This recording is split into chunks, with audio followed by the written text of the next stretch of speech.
Amen. Praise the Lord. Hallelujah. Sige po, palakpakan natin ang Lord once again, mga kapatid.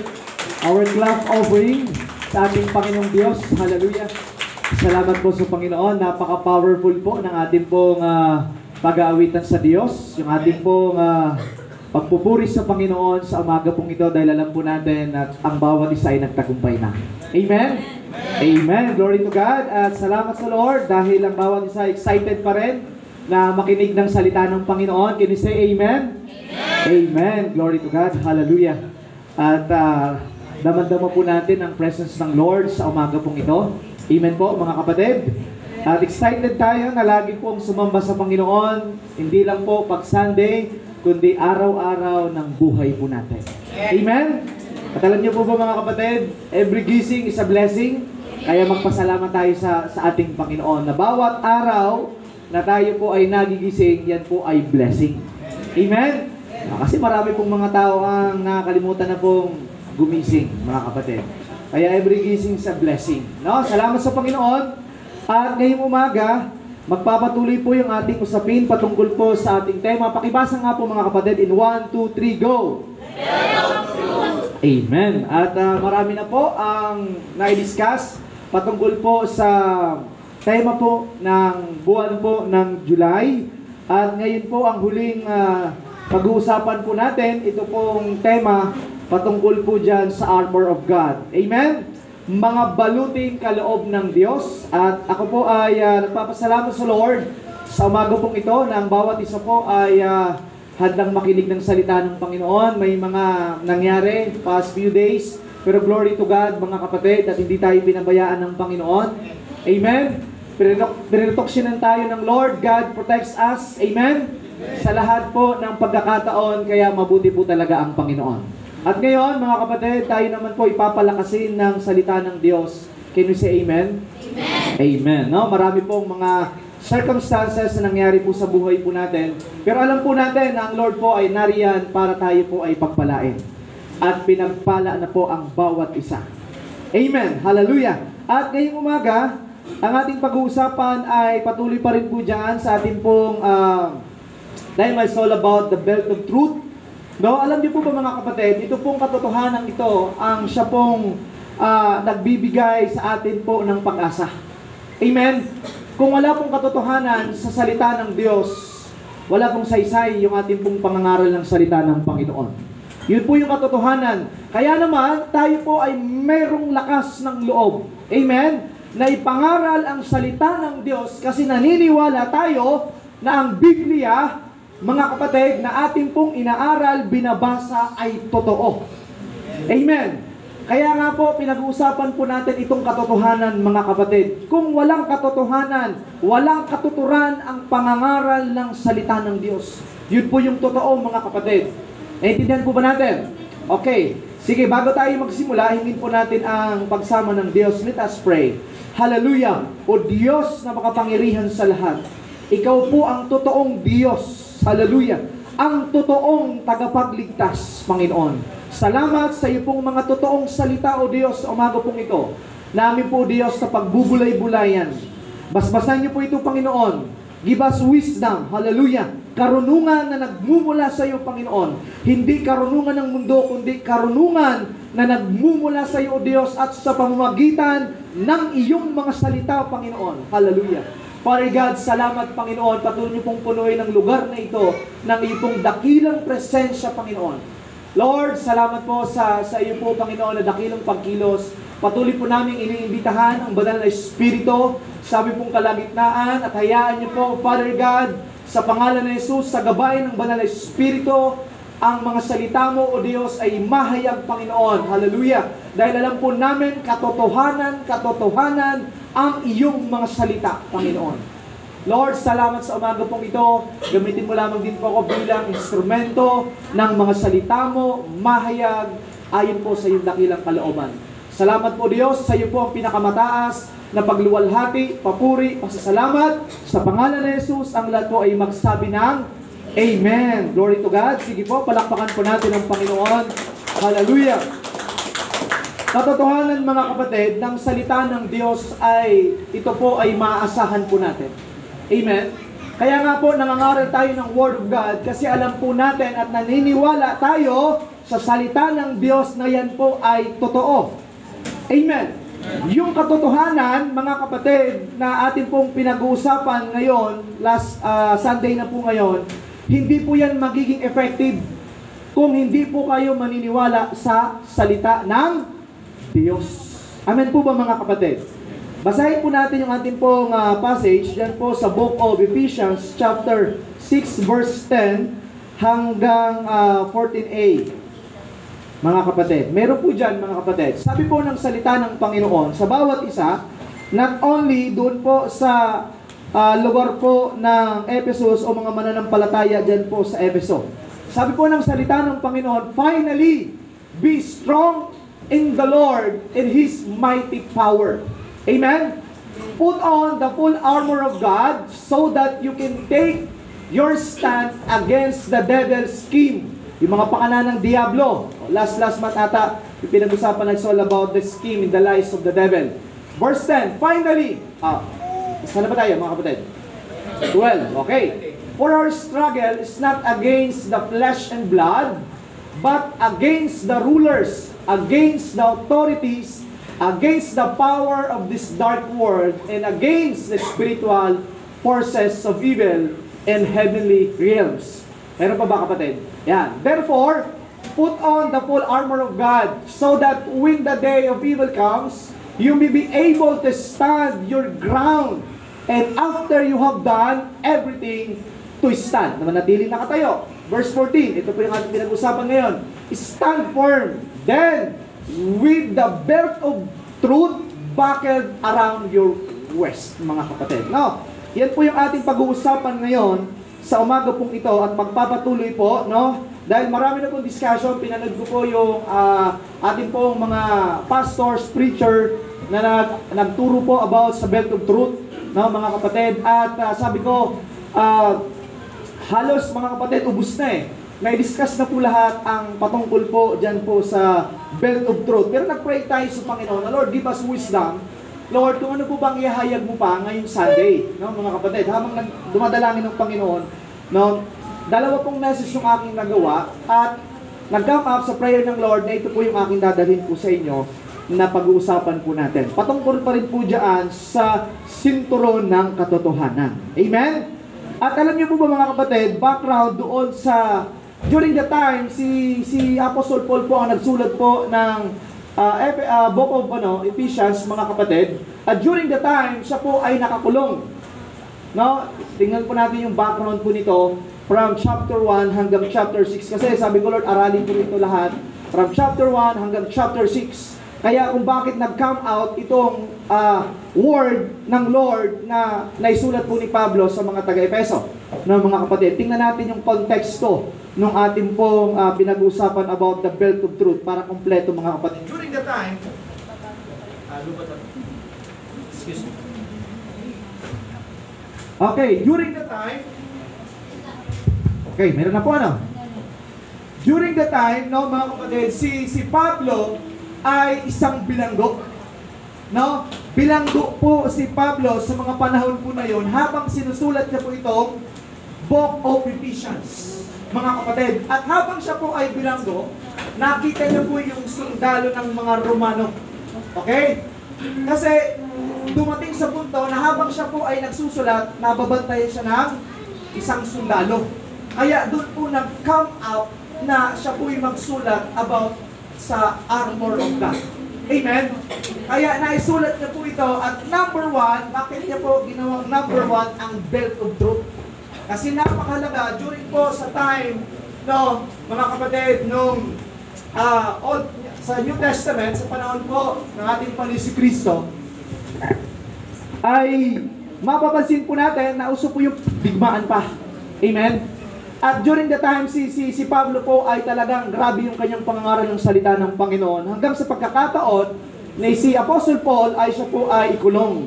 Dahil po sa pagpapahayag ng katotohanan, which is itong ating pinag-uusapan, the Word of God. Amen? Sa makatuwid, no, kaya po naisalaysay, naisulat ni Pablo itong belt of truth. No? Ginawa niyang number 1 kasi nakita niya napakahalaga po pala during the time yung sinturon. Kasi doon po nakalagay yung kanilang yung tabak. At minsan nilalagay pa po dito yung shield, no, mga kapatid, diyan sa gilid. Kaya dapat yan po ay tight, mahigpit, no? Kasi pag tumakbo sila, hindi po pwedeng matatanggal.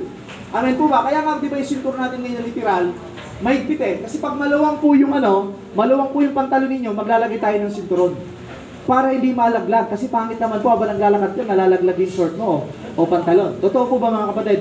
Especially sa mga sundalo. Kasi sila po tumatakbo at nakikipagdigma. Kailangan po matibay ito. Sinturon mga kapatid. Kaya dyan po, nag-come up yung aral, yung turo ni Apostol Pablo, mga kapatid, patungkol po sa armor of God. Amen. Nagkaroon na po tayo ng history, ng background kung bakit po naisulat po at naipahayag po ni Pablo itong kasuotang pandigma na mula sa Diyos. Kasi nakakulong po si Pablo that time sa Roma, mga kapatid, pero hindi siya napigilan para isulat po ang katotohanan. Para palakasin, encourage ang mga mananampalataya sa Efeso. Amen. Okay. At alam niyo po ba mga kapatid, yung usapin dyan patungkol po sa mga spiritualities, yung mga demonic activities, at yung may mga makapangyarihan, no, mga kapatid, dyan po sa chapter 6, no, ay yan po ay binanggit na rin po ni Pablo sa mga prior na mga chapter, no? Hindi po ako nagkakamali, sa chapter 3, no? Nabanggit na po doon, mga kapatid, yung patungkol po sa mga pakana ng dyablo, no? At sabi doon, kailangan i-combat natin ito sa pamagitan din po ng armor of God. Hindi labanan sa pisikal, kundi labanan spiritual. Kaya ngayon mga kapatid, idideklara po natin ang ating pakikipagdigma sa kaaway.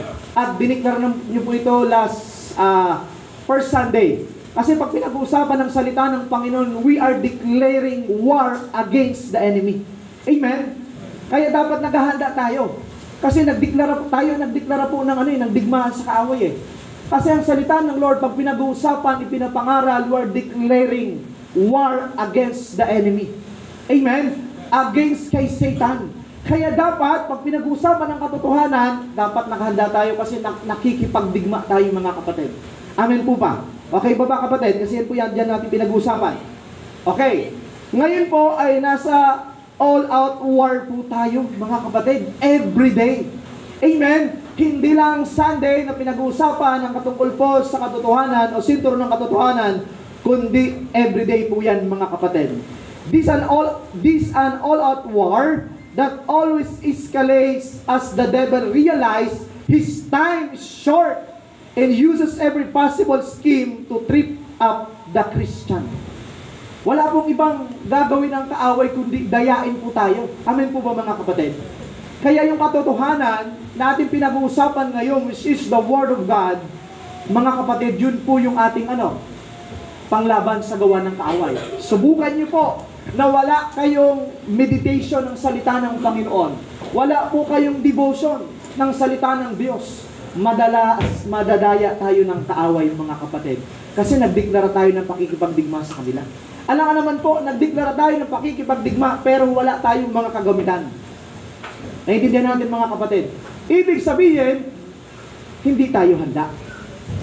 Kaya di ba sabi ng salita ng Panginoon, no, in the book of Peter, 2 Peter chapter 2 verse 7, na tayo po ay napapaligiran ng kaaway, parang leon, umaatungal, umaaligid, at naghahanap ng masisila. Ganun po yung kaaway eh. Kaya mga kapatid, nung dumiklara tayo ng pakikipagdigma sa kaaway, nandyan na po ang kaaway para tayo po silaing mga kapatid. No? Nung ikaw ay maging isang Kristiyano, nagdeklara ka na ng pakikipagdigma sa kaaway. Kasi ayaw mo na ng kasamaan. Gusto mo nang magbago. Gusto mo nang maging maayos at the same time, sumunod sa Diyos. Kasi dati, tayo po'y kaaway ng Diyos. Amen po ba mga kapatid? Kaaway tayo ng Diyos eh. Tayo po'y namumuhay sa kadiliman. Sabi po ng John chapter 8, ang sino mang naliwanagan na, ay wag nang bumalik sa kadiliman, kundi magpatuloy sa liwanag. Amen po mga kapatid. Paano tayo makakapagpatuloy kung hindi alam natin o hindi natin alam ang katotohanan? Amen po ba? Ang isang taong, mga kapatid, kulang sa kaalaman ay mahina. Naintindihan po ba natin mga kapatid? Hindi naman sa ina-underestimate natin. Pagdating po kasi sa usapin mga kapatid, pag kulang tayo sa information, kulang sa knowledge, kulang sa wisdom, mahina tayo. Yun po yung katotohanan. Kaya nga di ba minsan takot tayo? Ganun din po sa salita ng Panginoon. Pag yung katotohanan, mga kapatid, ay hindi natin kabisado, takot tayo. Amen po ba? Okay, mag-share po ako sa iyo ng kaunti. Sa lugar po natin, sa Binangonan at sa Rizal po, nag-full blast po kami ngayon ng evangelism mga kapatid. At marami kaming nai-encounter ng mga tao talaga na nandoon ang pagkilos ng away. Sobra. Pero dahil may dala-dala kaming katotohanan at alam namin yung katotohanan na ating tinatayuan, hindi tayo takot. Amen po ba mga kapatid? Ito ngayon pag-uusapan po natin. Kasi nagdeklara po tayo ng pakikipagdigma sa kaaway. Armor of God, the belt of truth, mga kapatid. Okay, ano po bang ibig sabihin ng belt of truth? To understand the belt of truth, we must first understand why the Bible is the truth. Amen. Paano mo maintindihan yung katotohanan na yan kung yung salita ng Panginoon, hindi natin malaman kung talagang totoo? Totoo po ba yung Biblia? Wala na pong sumagot. Totoo po ba yung salita ng Diyos, itong Biblia? Ang hina naman mga kapatid. We cannot fight against the enemy pag hindi natin sigurado na itong salita ng Diyos ay totoo. Tapos na tayo. Hindi tayo mananalo mga kapatid. Kasi bakit? Ito yung salita ng Lord eh. Ito yung katotohanan. Why is the Bible true? God, the omnipotent creator, the author and true people He choose. It is uniquely consolidated and accurately fulfills prophecies. Di ba sa ating mission statement of faith, na tayo pinaniniwala na ang salita ng Diyos ay ito po ay walang mali, infallible, no mga kapatid, inerrancy. Ibig sabihin, totoo. Tayuan natin. Amen? Kaya pag tinanong kayo, naniniwala ba kayo sa Biblia? Dapat, amen tayo mga kapatid. Kasi ito yung saligan ng ating pananampalataya. Amen. Yung statement of faith, saligan ng pananampalataya ng lahat ng membro ng divine. Naintindihan? Dapat mga kapatid, malaman natin yung katotohanan. At yung katotohanan na yon ay ang salita ng Diyos. Amen po ba? At naniniwala tayo ng Biblia ay walang mali. Tayuan natin yan. Kasi wala pong mangyayari sa pinag-usapan natin about the truth, sa katotohanan. Kasi kung di tayo maniniwala sa salita ng Diyos, tapos na tayo. Talo na tayo ng kaaway kasi bakit? Ang kaaway, puro kasinungalingan ang sinasabi mga kapatid. Walang katotohanan sa dyablo. Yan po yung tandaan natin mga kapatid. Kay Lord lang matatagpuan at siya lang po nagsasabi ng katotohanan. It is proven to be historically accurate through archaeological findings, eyewitness accounts, and extensive and thorough documentation. Peter explained why we should have complete confidence in the Bible. No, sa statement of faith natin mga kapatid, kumpleto na yun eh. Pagkakatanda ko, number 1 yung pinag-usapan about sa salita ng Panginoon. We believe that the Word of God is infallible and errant. No, walang mali, mga kapatid, hindi nagko-contradict sa bawat libro. Amen po ba? Kung kulang tayo sa karunungan, how can we defend yung ating pong saligan ng ating pananampalataya? Kaya ngayon mga kapatid, aralin natin ang salita ng Diyos. Especially ang ating pong statement of faith. Sa Tagalog, saligan ng ating pananampalataya. Amen po ba? Doon kasi tayo, sumusunod. Amen po ba? Kaya dapat ngayon mismo, malaman mo, siguraduhin mo sa sarili mo na naniwala ka sa Biblia at ito'y totoo. Amen po ba mga kapatid? Amen. Kasi gusto ko pong ilagay sa isip ninyo, nagbibigay tayo ng mga inputs, mga kapatid, patungkol po sa salita ng Panginoon. Amen. Kasi gusto ko maging practical sa buhay ng isang mananampalataya na dapat tayo mismo ay naniniwala sa salita ng Diyos. Amen mga kapatid. Paano natin dadaigin yung kaaway? Yung salita ng Diyos ayaw natin paniwalaan. How come natin ma-defeat ang kaaway mga kapatid? Kaya dapat nakakasiguro tayo na tayo po'y naniniwala ng salita ng Diyos ay totoo at ito'y katotohanan. Amen, mga kapatid. O, ligay nyo na sa isip at puso nyo, mga kapatid, na yan po yung katotohanan. Knowing this first, that no prophecy of Scriptures is of any private interpretation. For prophecy never came by the will of man, but holy men of God spoke as they were moved by the Holy Spirit. Nasa Peter po yan, mga kapatid. Ano po yung pinapangaral natin ngayon? Aral ba ng sarili natin? Hindi. Kundi base sa salita ng Panginoon. Amen. Kasi yan po yung saliga ng ating pananampalataya. Yung salita ng Panginoon. Amen. Kaya, mga kapatid, dapat mag-ingat kayo. Mag-ingat tayo kasi may mga false doctrine. May mga maling aral. At may mga bulaang tagapangaral. Dapat ma-identify natin. Di ko alam kung sino preach ito. Basta na ko doon. Na we need to identify kung ano ba talaga yung aral nila. Kung katotohanan ba o daya o lies, mga kapatid. Pero paano mo madidistinguish, paano mo malalaman, paano mo makikita na yung aral nila ay totoo kung wala naman tayong karunungan? Naintindihan ba natin, mga kapatid? Dapat magpakalalim tayo sa salita ng Lord. The word set, the name set ng ating church, mga kapatid, is divine. Word, banal na salita ng Diyos. Ibig sabihin, dapat malalim tayo sa Word of God. Amen po ba, mga kapatid? Para itong salita ng Diyos na sinasabi po, mga kapatid, at sulat ni Peter, hindi tayo basta-basta madadala sa mga maling aral. Kasi ngayon, mga kapatid, no, yung marami po nagtuturo ngayon ng salita ng Diyos, pero hindi totoo. Sila po, mga bulaan tagapagturo. Kung mapapansin niyo po, yung isang sikat na church, The Awakening Church, mga kapatid, si Pastor Rolando Garcia, ang proprietorship o owner ng Big Bro at Limonyo. Siya po isang pastor. Pero sa kanila, mga kapatid, dinidiscredit na si Yahweh. At sa kanila, ang turo nila na si Yahweh ay masama. Si Yahweh ay pumapatay. Kaya ngayon, dinidiscredit nila si Yahweh. At ang pinapaniwalaan nila yung New Testament na lang. Yung Old Testament, ayaw na po nila. Sa Diyos po ba? Hindi. Politik ang tawag sa kanila, kulto, mga kapatid. Kaya dapat tayo po'y merong katotohanan. Etong pinag-uusapan natin, which is the Word of God. Amen. Paano natin malalaman na mali na pala yung tinuturo niya? Alam niyo po, mga kapatid, yung kanyang mga membro, amen ang amen lang. Biruin niyo, mga kapatid, panoorin niyo po ito. Ito si Awakening Church. Mag-ingat po kayo. No, si Pastor Rolando Garcia. Si Idlapis, ang dala-dala ni Idlapis ay Marionism. No, mga kapatid, mabagsik si Yahweh sa kanila. Paano natin malalaman na totoo yung sinasabi nila? Kung di natin alam po yung katotohanan. Kaya dapat situate na alam natin yung katotohanan, the Word of God. Amen, mga kapatid? Nagkakaroon ba tayo ng linaw sa ating pinag-uusapan ngayon? Kasi malinaw po ang salita ng Panginoon. Amen? Kasi maraming po nag-i-interpret ng mga Word of God na wala naman pong katotohanan. Sarili na nila pong interpretation. Hindi na po base sa salita ng Panginoon. Amen? Kaya naman po tayo, mag-ingat po tayo. Father, I describe as being the way, the truth, and the life. Sino po yung katotohanan? Jesus Christ. Amen?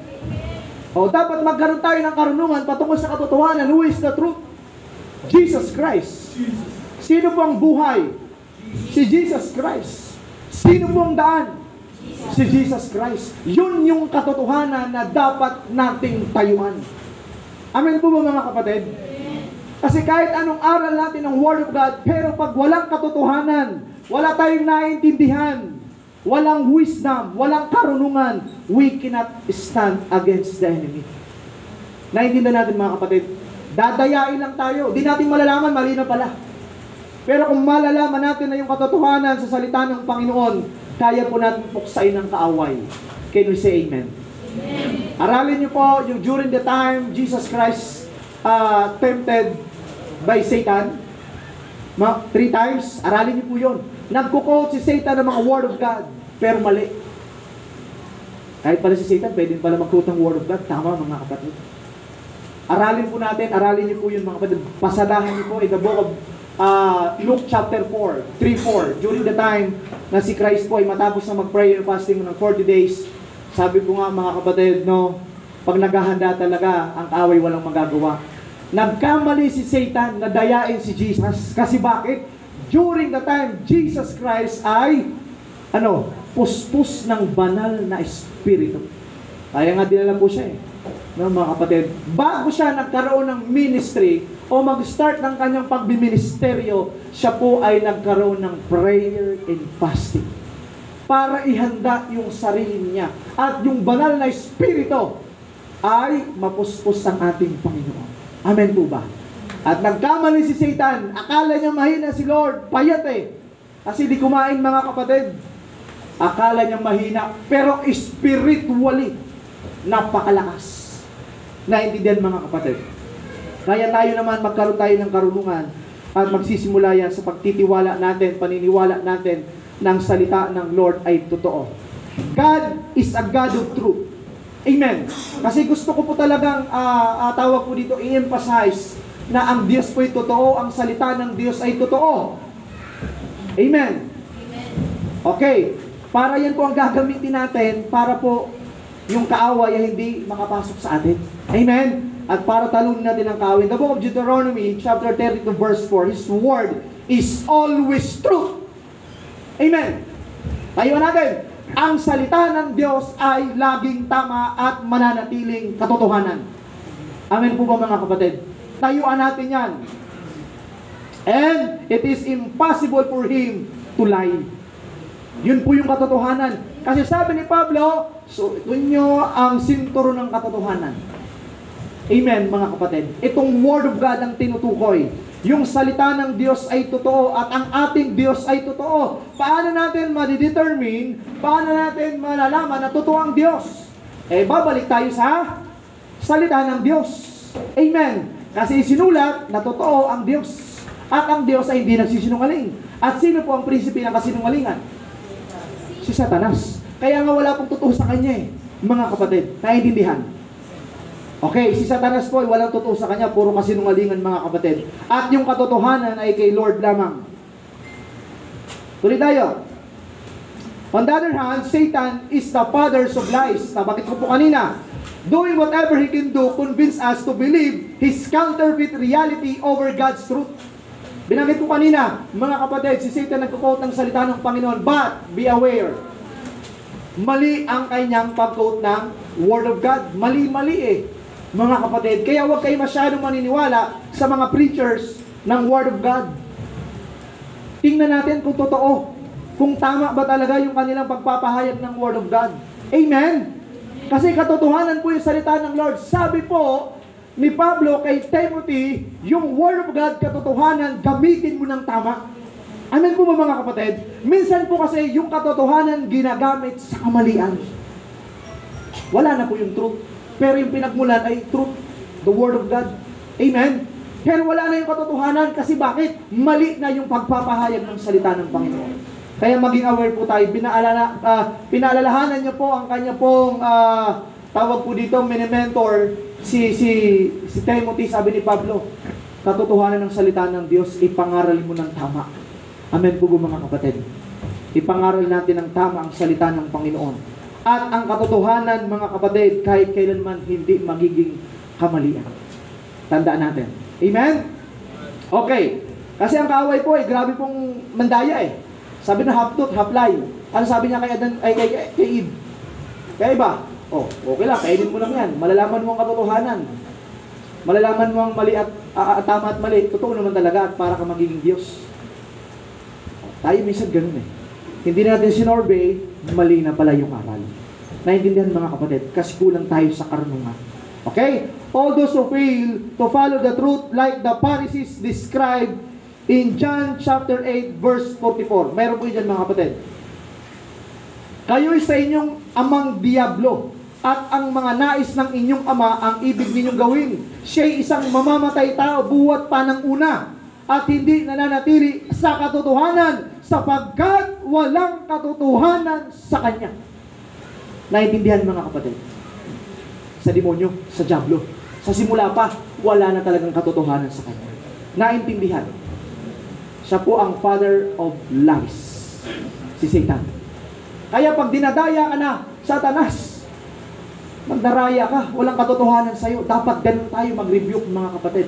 Kasi pinagdidiinan po ni Pablo, may mga darating na aral, mga kapatid, kaya kailangan nilang isuot yung sinturo ng katotohanan.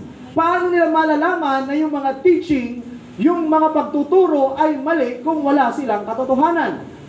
Naintindihan, mga kapatid? Okay, binabalikan lang natin ng konti. Okay? May natutunan po ba? Amen. Salamat po sa Lord.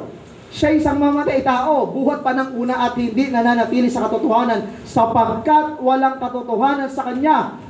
Pagka nagsasalita siya ng kasinungalingan, ay nagsasalita siya sa ganang kanya sapagkat siya isang sinungaling at ama nito. Yun po ang kaaway. Kaya di ba tayo, pag kulang tayo sa karunungan sa katotohanan, the Word of God, dinadaya tayo ng kaaway. Nag-i-input siya, mga kapatid, ng mga kasinungalingan. Natingin natin tama, pero mali na po pala pag tinignan natin sa salita ng Diyos. Amen po ba? Hindi ko matandaan kung chapter 2 ay 2 Timothy chapter 2 verse 17 na yung salita ng Lord ay para turuan tayo ng mabuti. Mamaya baka madaanan ko pa yan. Sige. Okay, mali na po ba? To wear the belt of truth while engaging in spiritual warfare, it is the only way we can distinguish truth, the lies from our lives. Totoo, mga kapatid, yung ating pong pagkakaintindi ng katotohanan, yan po ay malalaman natin kung ano na ang mali. Amen po ba? O, sa pagsunod sa Diyos, mga kapatid, tingnan natin. Okay, reality, i-check natin yung buhay natin. Pag tayo po hindi na sumusunod sa Diyos, mga kapatid, sino sinusunod natin? Siyempre, ang kaaway na. Katotohanan ba siya? Hindi. Kasinungalingan siya. Naintindihan, mga kapatid, i-check po natin ang maigi. Ibig sabihin, para tayo po ay magtagumpay, dapat punong-puno tayo ng katotohanan. Amen po. At lumalakad tayo sa katotohanan at nananatili tayo sa katotohanan, mga kapatid, which is the Word of God. Amen? Okay. The belt of truth is the belt Bible. O, Bible belt, mga kapatid, is the Bible belt. Amen po ba? Naintindihan? Grabe po, ano? The belt of truth is the Bible belt. Amen? Kasi katotohanan, mga kapatid, eh. Kung wala na po yan, na mga kapatid, na yung salita ng Lord na hindi totoo, ay di magkakanya-kanya na po tayo. Naintindihan? Pero dahil totoo ang salita ng Panginoon at katotohanan, tayo po'y nagkakaisa. Amen po ba, mga kapatid? Amen. Okay, tuloy tayo. Mabilis lang po ako mag-preach, mga kapatid. Tatapusin ko to ng 11:20. The Word of God is powerful. Katotohanan. Kasi gusto ko pong ilagay sa isip ninyo na yung salita ng Diyos ay makapangyarihan. Amen po ba, mga kapatid? The Word of God has been there from the beginning. Chapter 1 ng John. Basahin ko po, ano? May mga hawak naman po ata kayong Biblia, mga kapatid. Wala po yan dyan.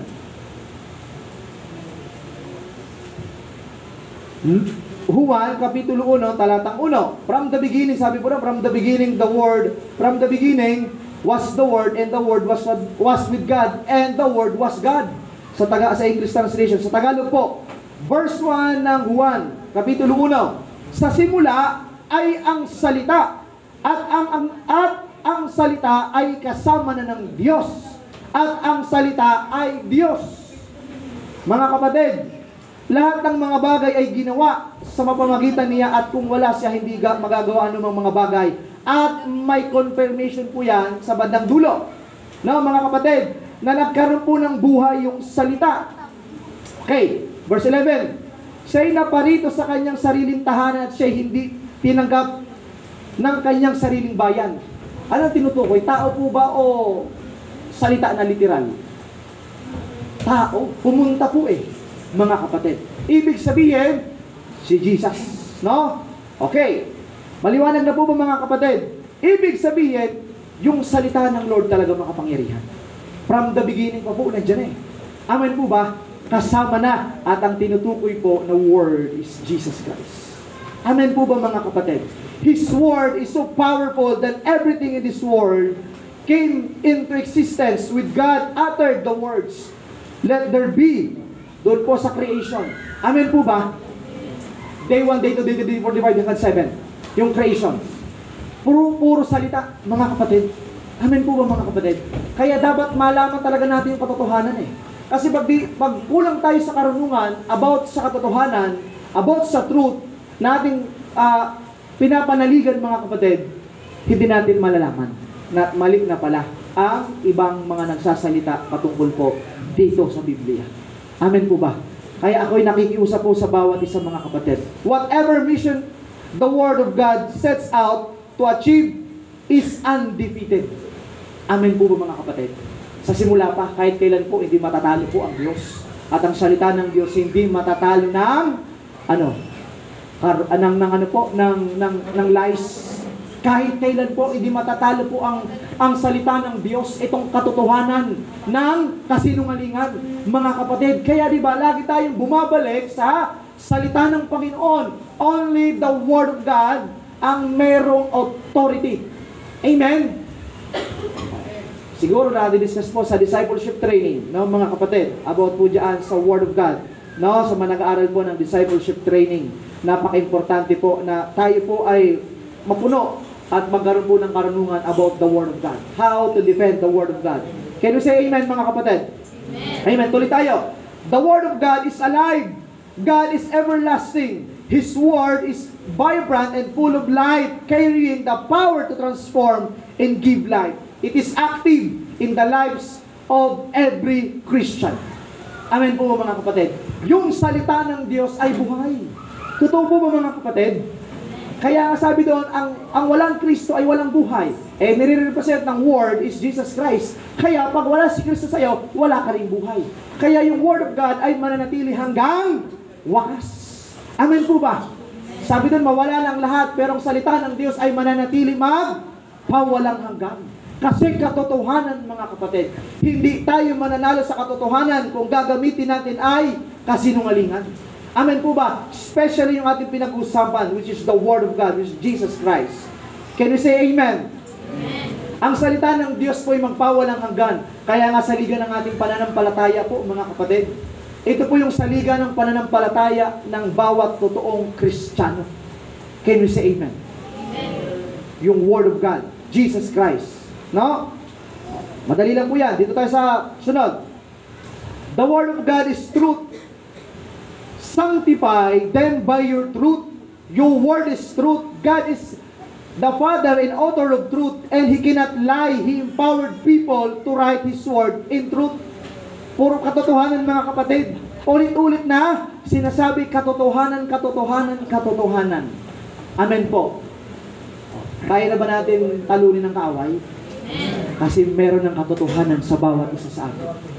Amen. At namumuhay si Jesus Christ sa buhay po natin. Kasi si Lord ay katotohanan. Si Kristo ay totoo. Amen. Panaligan po natin na si Kristo ay totoo. Hindi lang siya totoo, kundi totoong Diyos na tagapagligtas. Amen po mga kapatid. He is the way, the truth, and the life. Amen. Panaligan po natin yan. Yan yung katotohanan. Kasi magagamit niyo po yan sa paglilingkod niyo sa Panginoon. Kasi marami po ang mga bulaan tagapagturo. Sasabihin nila dito ang kaligtasan. Dito ang kaligtasan. Ito ang tagapagligtas. Eh, basahin natin sa salita ng Panginoon kung sila ba talaga ang tagapagligtas. Pag wala na po sa Word of God, hindi na po totoo. Amen po ba mga kapatid? Only Jesus Christ ang dakilang tagapagligtas. Yan po yung katotohanan mga kapatid. Can we say amen? Amen? Kasi gusto ko mong patunayan sa inyo, yung salita ng Diyos ay totoo. Amen. Napapatunayan po ba natin na ang salita ng Diyos ay totoo? Amen. O di panaligan po natin ang Biblia. Amen. Totoo po ba mga kapatid? Amen. Okay, ibig sabihin, dapat mag-desire ka. Excited kang aralin ang katotohanan. Itong salita ng Diyos. Are you excited to study and meditate the Word of God? Sabi po, day and night in the book of Joshua, chapter 1, verse 8, study the Word of God day and night. So that, sabi po doon, matutupad mo ang lahat na pinag-utos ng Diyos. At yung pangako ng Diyos, promises ng God, bibigyan ka ng malawig na buhay at pasasaganain ka. Mga kapatid, biruin niyo po yung inaral mo lang yung Word of God, nasunod mo lang, may buhay ka ng walang hanggan, at masagana pa yung buhay mo. Grabe po yung nagagawa, mga kapatid. Amen po ba? Ng salita ng Panginoon, pinapanaligan po natin na yung salita ng Diyos ay totoo. Yan po ang gusto kong ilagay sa isip ninyo, mga kapatid. Can you say amen?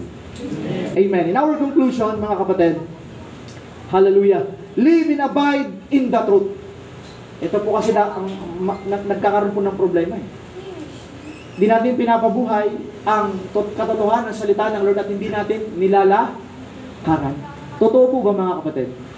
Yes, napakinggan natin ang Word of God. Pero tanong, ipinapamuhay po ba natin ang katotohanan?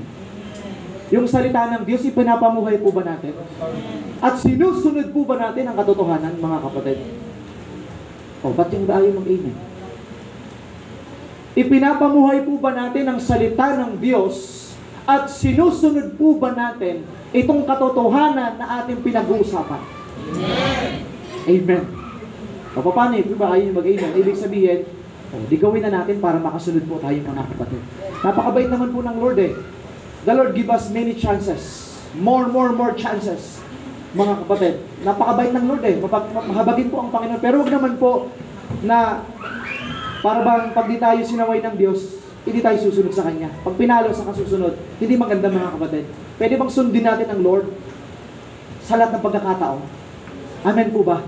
Kasi siya'y katotohanan. Ipamuhay at lakaran po natin ang salita ng Panginoon. Ang katotohanan. Amen? Kahit di mo kasama si pastor, di mo kasama si brother, si sister, namumuhay ka sa katotohanan. Tayuan natin yung katotohanan. Kasi madalas po narinig, tayuan natin yung katotohanan. Anong katotohanan na meron tayo? Mga kapatid.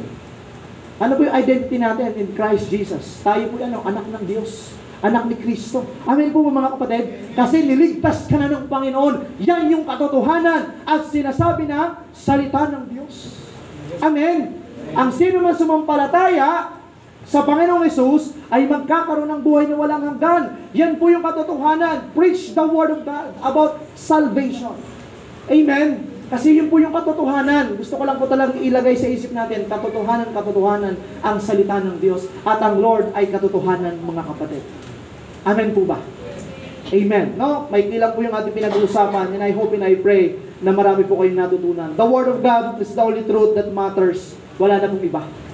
Amen po ba? Wala na pong iba, mga kapatid. And if you want to wear the belt of truth sa araw-araw po natin, and also walk in victory throughout in our lives, mga kapatid, ay pamuhay po natin ang katotohanan. Gusto ba natin magtagumpay araw-araw?